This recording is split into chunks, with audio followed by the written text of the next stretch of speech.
Vous êtes-vous déjà retrouvé pris dans un balai épuisant de désaccords, où chaque faux pas semble aggraver la mélodie du conflit? Ressentez-vous le poids des mots non dits ou de ceux prononcés avec la mauvaise intention, érigeant des murs invisibles entre vous et ceux que vous aimez? Et si la véritable partition de l'harmonie ne se trouvait pas entre les mains de l'autre, mais attenda d'être découverte dans l'orchestre de votre propre esprit? L'empereur et philosophe Marc Aurèle, qui a gouverné un vaste empire, a affronté non seulement des guerres, mais aussi les complexités des relations humaines. Sa sagesse dans les méditations nous invite à regarder à l'intérieur de nous-mêmes. Combien de fois projetons-nous nos frustrations sur les autres, attendant que le changement vienne de l'extérieur? Une erreur ancienne avec une solution intemporelle. La plupart se bercent d'illusions, croyant que le bonheur dans les relations ne dépend que des actions d'autrui. Cette croyance déforme la réalité, transformant les désaccords en bataille, les silences en rancœur. Nous naviguons sur une mer de suppositions où de petites irritations se transforment en grandes ruptures. L'intimité est étouffée. Un cycle inefficace qui draine la vitalité de votre connexion. Il existe cependant un chemin pour défaire ces nœuds. Un voyage pavé par la sagesse stoïcienne qui offre non pas une relation sans défi, mais un esprit inébranlable pour les affronter. Je vais vous dévoiler 5 piliers stoïciens qui transformeront votre manière d'interagir et de vous positionner. Préparez-vous à construire une forteresse intérieure. Si vous êtes prêt à échanger la frustration contre la force intérieure et la turbulence contre la tranquillité, commentez Fortaleza ci-dessous. Bâtissons cette nouvelle réalité. Vous êtes-vous déjà retrouvé épuisé à essayer de déplacer des montagnes dans votre relation pour découvrir qu'elles restent immobiles? Sentez-vous la colère monter lorsque l'autre agit d'une manière inattendue, ou la tristesse lorsque la réalité ne correspond pas à votre vision? La véritable liberté ne réside pas dans le fait de modeler le monde à votre guise, mais dans la compréhension de l'endroit où réside réellement votre pouvoir. Le piège le plus séduisant est de croire que le bonheur de votre relation est une télécommande entre les mains de l'autre. Vous vous surprenez à surveiller chaque mot, geste ou silence de votre partenaire, tel un détective émotionnel. Nous croyons que si nous pouvions réparer l'autre, tout s'arrangerait. Vous avez insisté pour changer des habitudes, des opinions ou des tempéraments sans vous rendre compte que cette insistance est un poison qui corrode l'autonomie et la confiance. Le résultat, épuisement, ressentiment croissant et impuissance, car l'énergie est dépensée sur un champ de bataille où la victoire est impossible. Épictète, l'ancien esclave devenu sage, nous a légué cette perle. Ce ne sont pas les événements qui troublent les hommes, mais leurs opinions sur ces événements. Pensez-y dans votre relation. Ce n'est pas la vaisselle sale, la parole irréfléchie ou le silence qui vous irrite. C'est la narration que vous construisez autour de ces faits, l'interprétation que votre esprit leur attribue.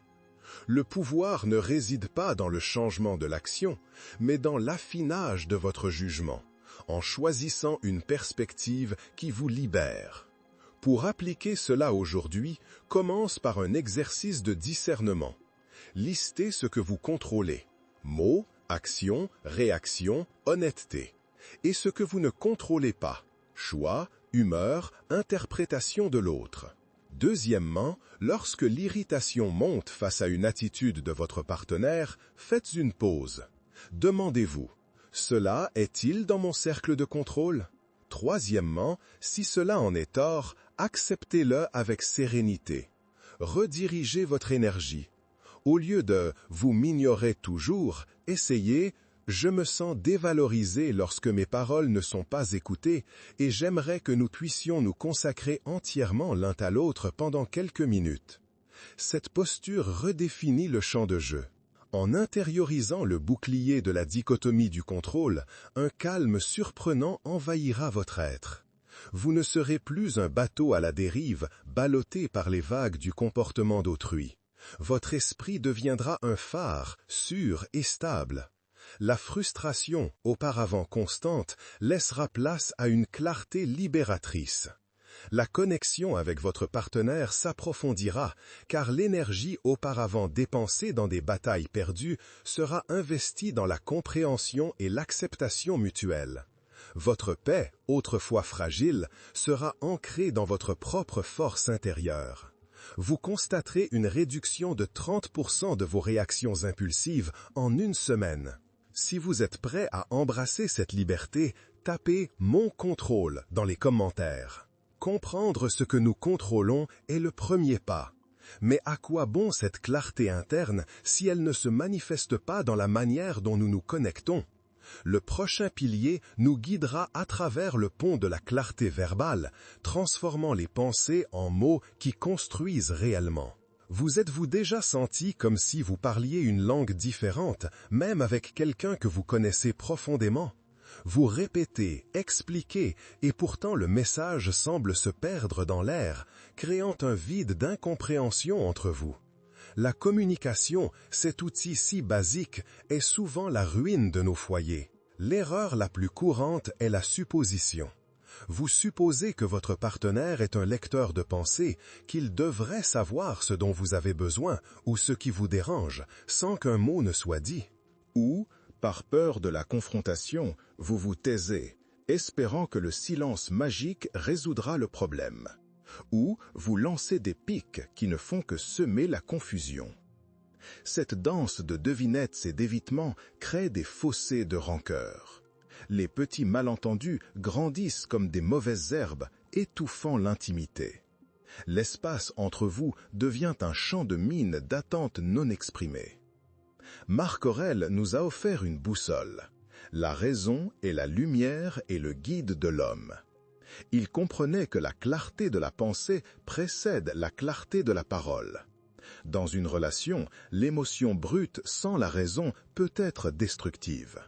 La vertu stoïcienne de la raison nous invite à articuler pensées et sentiments de manière logique et honnête, sans détour. C'est une invitation à désamorcer les conflits par la vérité, dite avec respect et dans l'intention de construire. Pour construire cette architecture aujourd'hui, commencez par la règle du « je ». Au lieu de « vous me critiquez toujours », essayez « je me sens diminué lorsque j'entends certaines paroles, cela m'affecte ». Ce changement détourne l'attention de l'accusation. Deuxièmement, créez un espace sûr pour les conversations cruciales. Choisissez un moment où vous êtes tous deux détendus et sans distraction. Troisièmement, pratiquez l'écoute empathique. Mettez de côté le besoin de formuler votre prochaine réponse et absorbez les mots et les émotions de l'autre. Répétez ce que vous avez entendu pour vous en assurer. Quatrièmement, proposez un pacte de clarté.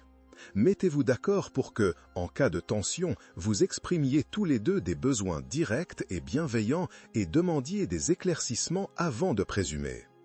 En maîtrisant l'architecture de la communication honnête, les fantômes de l'incompréhension se dissiperont. Vous ressentirez une légèreté dans l'interaction, sachant que vos paroles sont entendues et vos intentions comprises.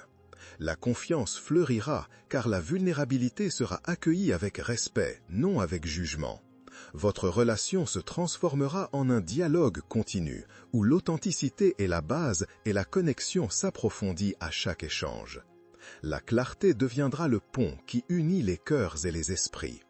Attendez-vous à une diminution visible de 40% des malentendus quotidiens. Avec une communication claire en main, nous pouvons construire. Mais la base de toute construction durable est l'équité. Le prochain pilier nous invite à considérer la justice non pas comme un tableau de score pour savoir qui a raison ou tort, mais comme la boussole morale d'un partenariat. Avez-vous déjà ressenti le goût amer de l'injustice ou la culpabilité silencieuse d'avoir agi sans totale équité? Dans les relations, la quête de « qui a raison » nous aveugle souvent sur ce qui est véritablement juste. Et si la balance de l'harmonie commençait à s'équilibrer non par la force, mais par votre propre intégrité? Il est facile de tomber dans le piège du « moi contre toi ». Vous vous surprenez à monter des arguments, à collectionner des preuves que la faute incombe à l'autre, tel un avocat dans un tribunal domestique. La mentalité de gagner une discussion s'installe, obscurcissant la vision que, dans une relation, quand l'un gagne, les deux perdent. Cette compétition, silencieuse ou explicite, génère méfiance et ressentiment. L'incapacité de sortir de sa propre perspective, de considérer le point de vue de l'autre avec dignité, est une erreur fatale qui corrode l'empathie. Marc Aurèle, dans ses Méditations, nous a laissé une vérité. Ce qui n'est pas bénéfique pour le tout n'est pas non plus bénéfique pour la partie. Pour lui, la justice était la reine des vertus. Dans une relation, cela signifie que le bonheur individuel ne peut pas s'épanouir dans la misère de l'autre, ni l'union prospérer si une partie se sent lésée. La justice stoïcienne n'est pas une comptabilité froide, mais une disposition à rechercher le bien commun, l'équilibre et l'équité dans chaque interaction, reconnaissant l'interdépendance qui soutient le partenariat. Pour équilibrer la balance de la justice aujourd'hui, commencez par vous mettre dans la peau de l'autre. Avant de juger, imaginez-vous à la place de votre partenaire. Quelle serait sa vision, ses douleurs, ses intentions? Deuxièmement, au lieu de chercher des coupables, recherchez des solutions collaboratives. Considérez le défi comme notre problème. Proposez un brainstorming où chacun contribue à un résultat qui bénéficie à l'union, comme « Comment pouvons-nous, ensemble, résoudre cette situation pour que nous nous sentions tous les deux écoutés et valorisés ?» Troisièmement, cultivez l'humilité de reconnaître vos imperfections. Dire « j'ai eu tort » ou « je suis désolé » est un acte de courage qui désamorce le conflit. Quatrièmement, abandonnez le tableau de score. Ne ramenez pas les erreurs passées. Chaque nouveau jour est une opportunité de construire un avenir plus juste. En cultivant la balance de la justice relationnelle, votre relation se transformera en un sanctuaire d'équité. Les anciennes batailles céderont la place à des dialogues enrichissants, où la recherche de la compréhension mutuelle dépasse le désir d'avoir raison. La confiance sera un pilier inébranlable, car vous saurez tous les deux que vos intérêts sont protégés et vos sentiments validés. Vous deviendrez la personnification de l'intégrité, attirant et solidifiant des liens qui résonnent avec un véritable partenariat. Observez une réduction de 25% des discussions houleuses. Si vous êtes prêt à construire une relation où la justice est la base, commentez équité et partagez cette vidéo avec quelqu'un qui recherche cette transformation. La justice, aussi noble soit-elle, a besoin de frontières pour se manifester. Sans limite claire, l'équité se dissout dans le chaos. Le prochain pilier nous enseignera à ériger des murs de respect, non pour séparer, mais pour protéger l'intégrité de chacun. Vous sentez-vous comme un caméléon changeant de couleur pour s'adapter à chaque environnement, à chaque attente d'autrui, jusqu'à ne plus savoir quelle est votre couleur originale? Vous sentez-vous épuisé, l'énergie drainée par des exigences invisibles et un ressentiment silencieux grandissant dans votre poitrine? L'absence de limite est une porte ouverte à l'épuisement et à la perte de soi. L'échec à établir des limites est souvent masqué sous le nom de générosité ou de flexibilité. Vous dites oui quand votre âme crie non, de peur d'être perçu comme égoïste ou de générer un conflit.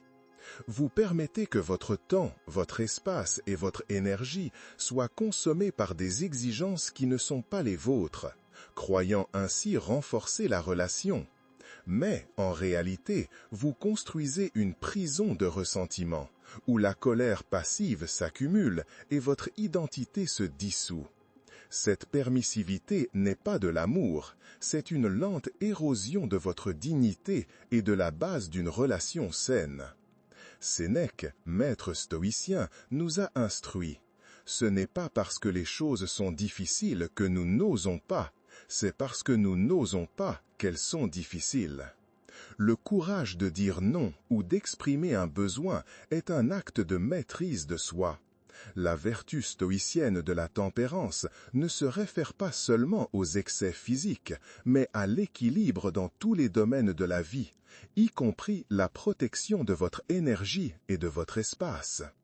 Un verre vide ne peut pas servir. Vous ne pouvez pas être pleinement présent si vous êtes épuisé par manque de limites. Protéger votre bien-être est un devoir stoïcien.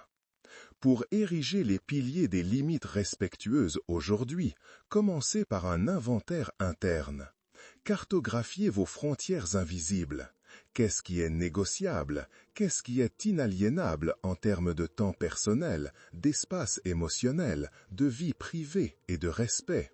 Deuxièmement, communiquez ces frontières avec clarté. Au lieu de « je n'aime pas ça », essayez. Lorsque vous élevez la voix, je me ferme et je n'arrive pas à écouter. J'ai besoin que nous parlions calmement pour vous entendre. Ou, si votre partenaire vous interrompt, j'ai besoin d'un espace pour terminer mes pensées sans interruption. Pouvons-nous essayer cela? Troisièmement, soyez le gardien constant. Si une limite est dépassée, ne l'ignorez pas. Abordez la question avec sérénité et renforcez l'importance du pilier pour votre santé et celle de la relation. En maîtrisant l'art d'établir des limites respectueuses, vous ressentirez un renouveau de votre énergie vitale. Votre estime de soi fleurira car vous vous honorez vous-même. La relation se rééquilibrera, devenant un espace où l'individualité est célébrée et l'interdépendance est saine. La vulnérabilité deviendra un cadeau, non une faiblesse, car vous saurez que votre moi le plus authentique sera accueilli et protégé. Observez une augmentation de 35% de votre sentiment de respect et de valeur au sein de la relation. Avec des limites fermes, la maison est sûre. Mais la véritable force d'un foyer ne réside pas seulement dans ses murs, mais dans la sérénité et la sagesse de celui qui l'habite. Le dernier et le plus vital des piliers nous invite à nous concentrer sur la seule chose que nous pouvons réellement transformer, nous-mêmes. Vous voyez-vous constamment attendre que le décor change, que les acteurs autour de vous modifient leurs répliques pour que votre propre pièce ait une fin heureuse? Vous sentez-vous pris dans un cycle de réaction automatique où chaque attitude de l'autre déclenche une réponse émotionnelle prévisible et épuisante? Et si la clé pour réécrire votre scénario résidait dans la culture de votre propre jardin intérieur, indépendamment des intempéries extérieures? L'erreur la plus insidieuse est l'externalisation de votre bonheur. Vous conditionnez votre sourire, votre paix et votre contentement à la performance de votre partenaire. S'il faisait, si elle arrêtait, alors je serais heureux. Cette mentalité vous transforme en otage émotionnel, où chaque petite action ou omission de l'autre a le pouvoir de gâcher votre journée. Vous vous laissez emporter par des vagues de colère, de frustration ou de tristesse, réagissant impulsivement, perpétuant un cycle vicieux de douleur et de désaccord. Cette erreur livre votre pouvoir personnel et votre sérénité à quelque chose qui échappe à votre contrôle, empêchant votre épanouissement. Épictète, le philosophe qui enseignait la liberté intérieure, nous a laissé cette maxime. Ne cherche pas que les événements arrivent comme vous le désirez, mais désire qu'ils arrivent comme ils arrivent, et vous serez heureux. Il nous rappelle que la force ne réside pas dans le fait de changer le monde, mais de se changer soi-même. Dans les relations, cela signifie que, bien que nous ne puissions pas contrôler les choix, l'humeur ou les paroles de l'autre, nous avons une maîtrise absolue sur nos propres vertus, sagesse, justice, courage et tempérance. Le stoïcisme est une invitation radicale à l'autocultivation, à transformer notre caractère en un jardin fertile où la paix et la joie éclosent indépendamment du climat extérieur. Pour cultiver votre jardin intérieur aujourd'hui, commencez par l'examen quotidien. À la fin de la journée, réfléchissez. À quel moment ai-je agi avec vertu? Où ma patience a-t-elle été mise à l'épreuve? Où puis-je semer plus de sagesse demain? Concentrez-vous sur votre amélioration. Deuxièmement, adoptez l'indifférence sélective vis-à-vis des résultats externes. Désirez une relation harmonieuse, mais ne conditionnez pas votre paix à celle-ci. Votre bonheur et votre valeur ne peuvent être otages de variables externes. Troisièmement, entraînez la pause vertueuse. Lorsqu'une situation difficile se présente, avant de réagir, faites une pause. Respirez. Demandez « Quelle est la réponse la plus vertueuse ici ?» et choisissez cette réponse. Quatrièmement, investissez dans votre autosuffisance émotionnelle. Lisez, méditez, pratiquez le silence. Plus votre sol intérieur est fort, plus vous serez résilient aux tempêtes de la relation et plus vous pourrez offrir à votre partenaire sans dépendre de lui. En maîtrisant l'art de l'autocultivation inébranlable, vous deviendrez une source de paix, non un réceptacle. Votre sérénité ne dépendra plus des marées de la relation, mais de la profondeur de votre propre océan intérieur. Vous serez le chêne, ferme face à la tempête, non la feuille qui se courbe au moindre vent. Votre relation sera enrichie par votre stabilité et votre vertu, et vous témoignerez comment, en transformant votre propre être, vous élevez et redéfinissez la dynamique de toutes vos connexions. Observez une croissance de 50% de votre résilience émotionnelle face aux défis. Si vous êtes prêt à planter les graines de votre propre force intérieure, commentez « Chêne » et taguez quelqu'un que vous inspirez. Nous arrivons à la fin de notre voyage à travers les piliers stoïciens. Mais la fin d'une carte n'est que le début d'une nouvelle aventure. Il est maintenant temps de relier toutes ces vérités et de paver le chemin de votre transformation durable. Nous avons navigué en eau profonde, dévoilant les 5 piliers stoïciens pour la construction de relations inébranlables. Le bouclier de la dichotomie du contrôle qui vous libère du fardeau de l'incontrôlable. L'architecture de la communication honnête qui construit des ponts de compréhension. La balance de la justice relationnelle qui guide vers l'équité mutuelle. Les piliers des limites respectueuses qui protègent votre essence. Et le jardin de l'autocultivation inébranlable, la source de toute votre force. Vous n'êtes plus la personne qui se sentait à la merci des marées émotionnelles, pris dans des cercles vicieux de frustration.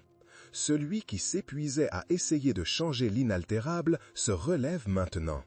Vous êtes en train de vous transformer en un phare de sérénité, un maître de votre propre domaine intérieur.